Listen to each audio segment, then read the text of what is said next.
ফুলকপির বাজার দর এখন খুব একটা ভালো না, তবে পাতা সহ এখন নেওয়া হচ্ছে।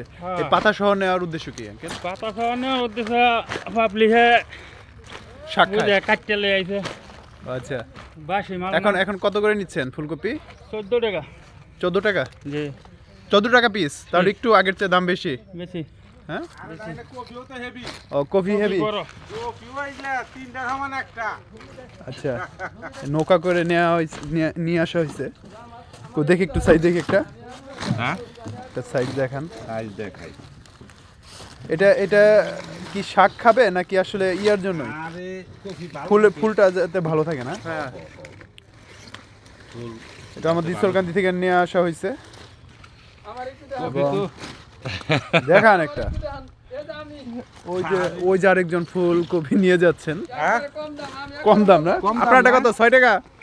কপি এগুলা তো একবারে ও, ভিতরে এটা তো- থাকে। হ্যাঁ, খুব সুন্দর। এটা কি জাতের ফুলকপি? এটা হলো হামাদি হামাদি হামাদি। হামাদি হামাদি। যাক, আপনি বিক্রি করবেন কত করে? খুব সুন্দর সাইজ। আপনি কত করে বিক্রি করবেন? ওই তো 20 টাকা, 20 টাকা 18 না? টাকা, 20 টাকা 25 টাকা, 30 টাকা।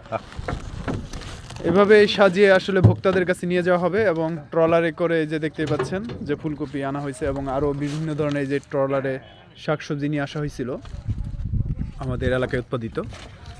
তবে ফুলকপির দামটা এবার ভালো না, যে কারণে কৃষকরা কিছুটা হতাশ। তবে পরবর্তী যেসব ফসল আসবে সেগুলোর উপর নির্ভর করতে হবে, যেমন পুঁইশাক, তারপরে দাঁড়া।